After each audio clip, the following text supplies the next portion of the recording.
하나님이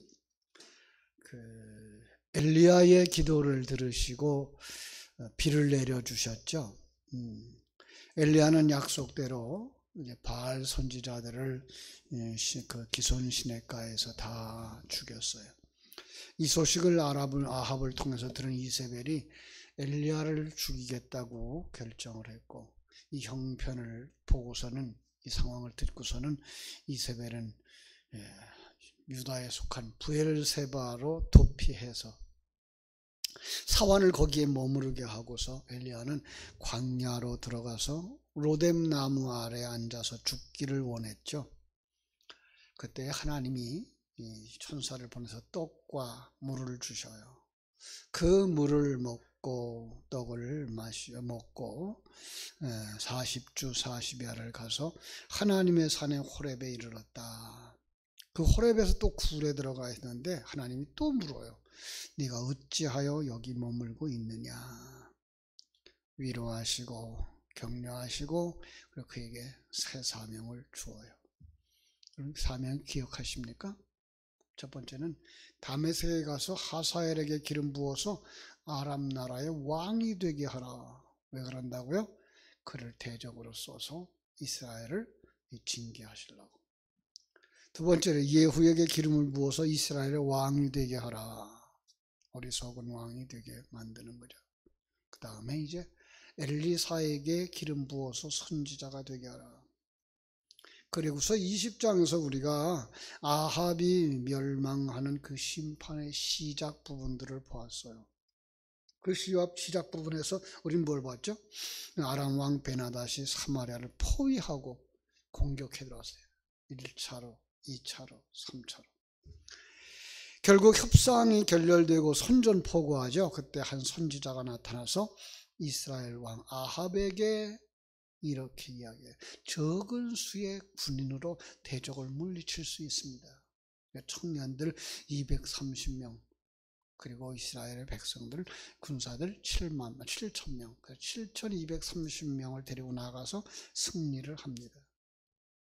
그런데 그 승리 속에서 아합은 하나님의 명령을 어기고 아람 왕과 협상, 조약을 맺어요. 그리고 그를 놓아줬어요. 선지자가 다시 아합 왕에게 이번에는 부상당한 군인으로 이제 가장하고 들어가서 아합 왕의 잘못을 깨닫게 했어요. 이제 그 후에 일어난 일이 오늘 21장의 일입니다. 그 후에 이 일이 있으니라 이스라엘 사람 나봇에게 이스라엘의 포도원이 있어. 나봇의 포도원이죠. 사마리아 왕 아합의 왕궁에 가깝더니. 이 나봇 사건의 시간적이고 공간적인 배경을 다 그려주고 있어요. 그죠? 어떤가요? 두 차례에 걸쳐서 아람과의 전쟁을 해서 승리를 거둔 아합. 마음이 어땠다고요? 교만하죠. 그죠? 그리고 이스라엘의 그 별궁을 지어두고 사치하고 방탕한 생활을 빠졌던 것 같아요. 그 즈음에 이제 아합은 나봇의 포도원을 자신의 땅으로 만들려고 하는, 어떤 면에서는 자신의 그 세력을 확장하고 길을 세우려고 하는 이런 탐욕이 발동을 한 거죠. 2절에서 그렇게 얘기를 해요. 아합에게 가가지고서는 아합이 나봇에게 말하여 이르되 내 포도원이 내 왕궁 곁에 가까이 있으니 내게 주어 채소밭을 삼게 하라. 내가 그 대신에 그보다 더 아름다운 포도원을 내게 줄 것이요 만일 내가 좋게 여기면 그 값을 돈으로 내게 주리라. 오늘 우리가 생각하는 상황 속에서는 한껏 그 상대방을 존중하고 그리고 거래를 요청하고 있는 이런 거죠. 그런데요, 그 시대, 왕정 시대에는 이건 형식이라는 거죠. 그저 끊임없이 자신의 농토를 확장하려고 어떻게 하든지 그것을 다 자기 것으로 만들려고 하는 그런 욕망들이 가득 차 있는 왕이었기 때문에 그걸 알고 있는 이 나봇은 뭐라고 대답합니까? 내 조상의 유산을 왕에게 주기를 여호와께서 금하실 겁니다. 이 사람은 믿음의 사람이에요. 유대인들의 그 전통을 아는 사람이고요. 율법을 아는 사람이에요. 그죠? 그래서 포도원이 선조 대대로 내려온 유산이기 때문에 안 됩니다. 안 된다는 거절을 듣자 아합이 어떡합니까? 밥을 먹지 않았다. 이 점잖게 식사를 하지 않았다 그랬는데 사실은 마치 투정하는 어린아이처럼 유치한 모습을 그려주고 있는 거죠. 이 모습을 이렇게 보면서 오늘날 우리 성도들의 모습을 우리 목사님들이 이렇게 키우지 않았나라는 생각을 하게 돼요. 밥 먹지 않는 건 뭐죠? 금식이죠. 예, 금식 기도가 그렇게 오해되어지고 있는 거죠. 참. 그래서 이제 금식 여러 번 했던 어른들은 노년이 되어지면 잔병들을 겪어요. 예.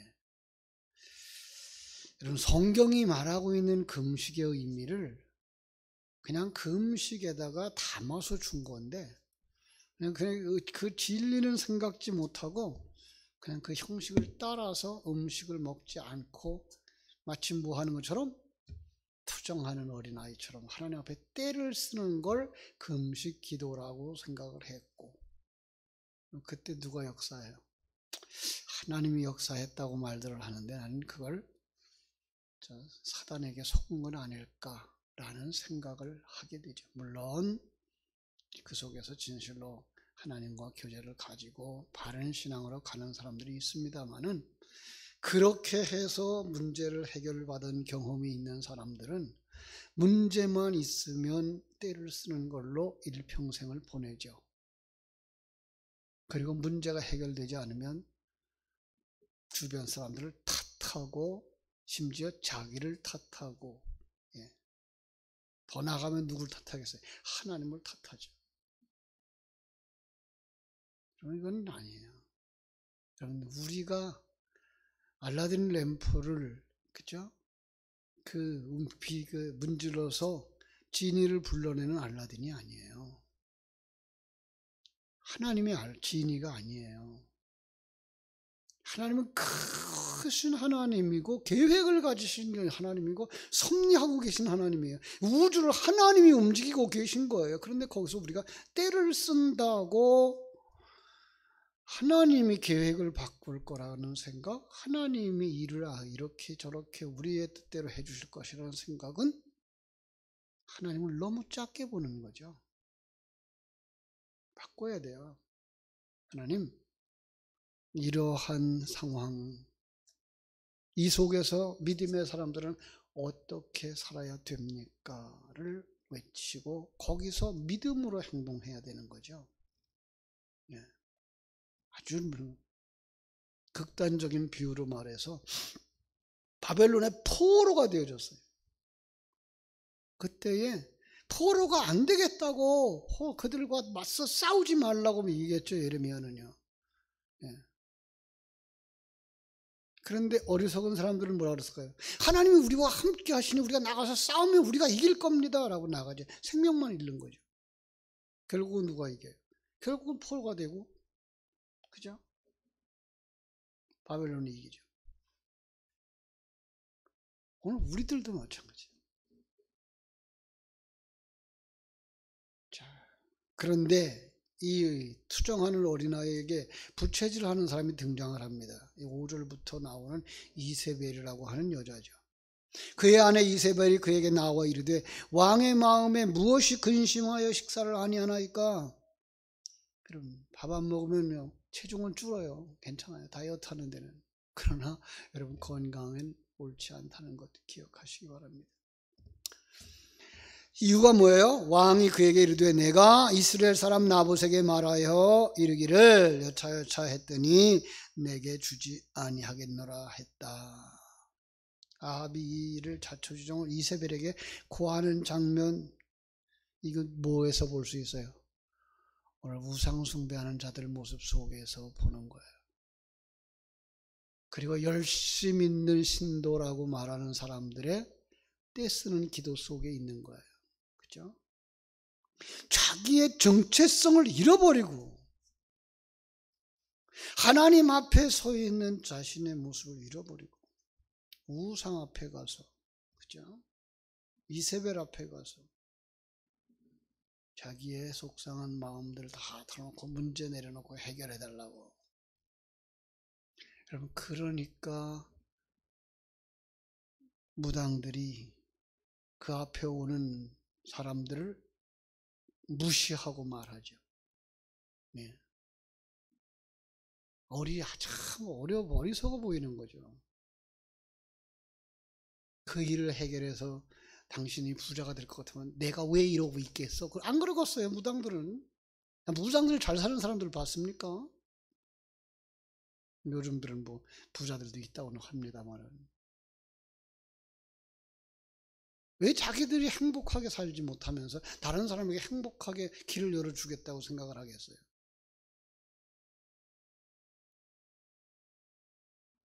어제도 그 다니엘 기도회에 강사로 오셨던 목사님 그렇게 보이잖아요.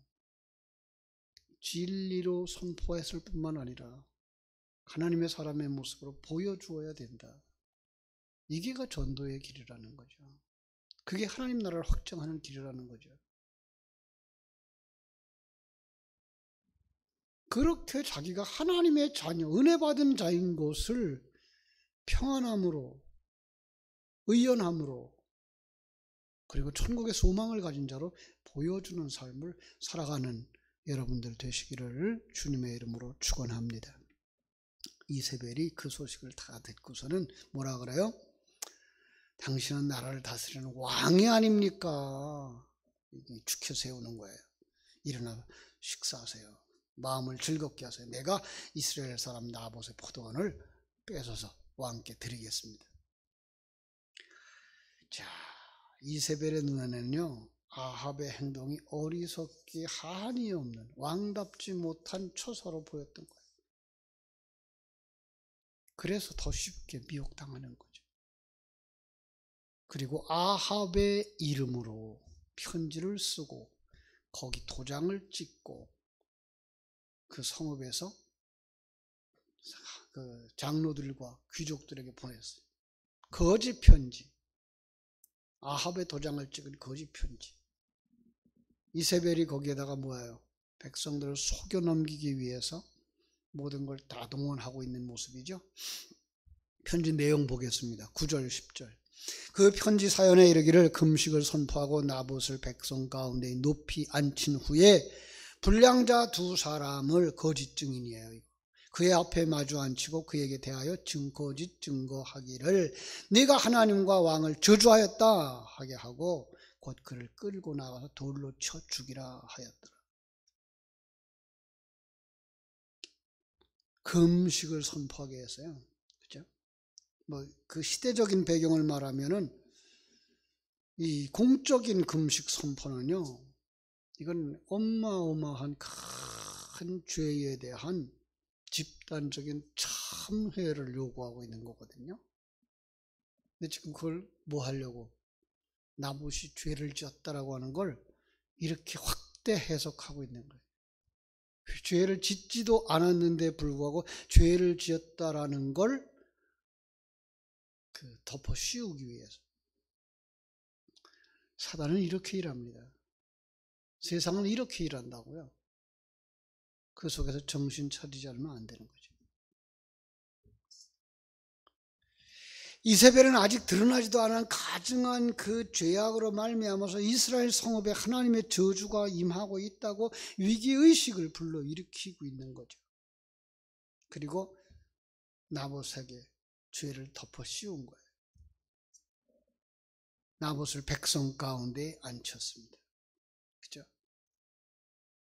나봇은 무슨 죄인지 알지 못했죠. 아무런 까닭도 알지 못한 채 재판정에 끌려 나온 거예요. 불량자 두 사람, 참 돈 주고 사온 아주 모사꾼들 거짓 증언을 하게 합니다. 나봇이 하나님과 왕을 저주했소. 사람을 처형하려고 그러면 두세 사람의 증인이 요구되는 것을 그렇게 만든 거예요. 그래서 두 사람 데리고 나온 거예요. 그리고 나봇을 돌로 쳐 죽이게 하는 거죠. 율법상 돌로 쳐줄 수 있는 사람은 당시에 우상 숭배자들, 신접하거나 박수가 된 자들, 하나님 여호와의 이름을 저주한 자들, 간음한 여인들, 이렇게 정해졌죠. 그 죄가 정해지면 먼저 사형수의 옷을 벗기고 손을 묶어서 밖으로 끌고 나가서 처형대에 올려두고 한 증인이 밀들여 쓰러뜨리고 그 다음 증인이 큰 돌로 먼저 치는 거예요. 그리고 나면 그 둘러섰던 무리가 함께 돌로 치는 거예요. 이렇게 하면 죽는 거예요. 어디서 볼 수 있었죠? 스데반의 죽음 속에서 볼 수 있었죠. 거기도 역시 바로 깨닫지 못한 종교주의자들, 형식주의자들에 의해서 죽임을 당했어요. 사랑하는 여러분, 이 새벽에 한번 나는 어떤 사람인가 점검해 봤으면 좋겠어요. 나는 정말로 하나님을 창조주로 믿고 창조하셨을 뿐만 아니라 이 우주를 섭리하고 계시며 이 환경도 하나님이 다스리고 계시고 이 나라도 하나님이 통치하고 계시다. 그렇게 말하면 이제 많은 사람들이 이런 생각을 하겠죠. 아니, 하나님이 통치하는 나라가 이렇게 어수선합니까? 하나님이 통치하는데 이런 질병이 돌고 하나님이 통치하는데 이런 소용돌이가 일어납니까? 그건 누가 한 거예요? 인간이 한 거예요. 그런데 하나님은 그 인간들의 그걸 사용하신다고. 그 속에서 예수의 사람들은 뭘 볼 수 있어야 돼요? 아, 세상은 악한 거구나. 세상 사람들은 자기를 위해서 사는구나. 예. 우리가 요즘 다니엘 기도를 통해서 배우고 듣는 건 뭐예요? 다른 사람을 위해서 살고 있는 예수의 사람들. 우리를 위해서 돌아가신 예수 그리스도. 우리는 그 속에서 어떻게 살아야 돼요? 세상의 빛으로, 세상의 소금으로 사는 피조물. 내가 만약에 나봇이라도, 내가 만약에 스데반이라도 나는 주의 말씀을 굳게 서서 돌에 맞아 죽어. 여러분, 그게가 저주죠? 아니요. 영적인 세계에서 올 땐 그건 완성이고 천국에 들어가는 지름길인 것이었죠. 그렇다고 해서 이 세상에서 그렇게 살라는 얘기 아니에요. 그렇게 자해하거나 사람을 살해하라는 얘기 아니에요. 그것은 하나님이 만드신 환경에 순응하라는 얘기죠. 정신 똑바로 차려야 돼요.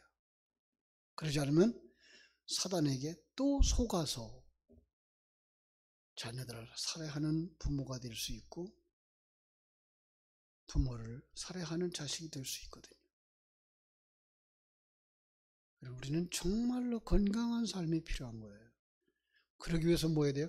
평안한 마음, 천국을 소망하는 삶, 합력하여 선을 이루시는 하나님을 믿는 믿음 가운데에서 매일 매 순간을 예수라면 어떻게 했을까를 묵상하면서 살아갈 때 하나님께서 여러분의 삶에 성령의 기름을 부어주시고 평안함을 주시고 소망을 주실 줄로 믿습니다. 오늘 하루도 그 은혜의 삶을 감사함으로 살아내는 복된 여러분들 되시기를 주님의 이름으로 축원합니다. 기도하겠습니다. 고마우신 아버지 우리 하나님, 크신 은혜와 사랑을 감사하고 감사합니다. 하나님의 사랑하심을 입은 귀한 자녀들을 이 새벽에도 주의 전으로 인도하셨고 어리석은 아합과 이세벨의 모습을 보여주시며 그 속에서 믿음의 사람 나봇의 모습을 보게 하셨습니다. 아버지, 다시 한번 이 시대를 살아가는 우리가 하나님을 아는 사람인가, 하나님의 생명을 가진 사람인가? 세상의 빛과 소금으로 살고 있는가 점검해 볼 수 있도록 축복하시고, 세상의 빛이야, 너는 세상의 소금이야 라고 말씀하신 그 말씀 따라 살아갈 수 있도록 아버지여 감당할 수 있는 은혜를 부어 주시옵소서. 오늘 하루의 삶도 온전히 주님과 동행하는 복되고 아름답고 행복한 하루 되게 해주시기를 간절히 소원하며 거룩하신 예수님의 이름으로 기도드리옵나이다. 아멘. 하늘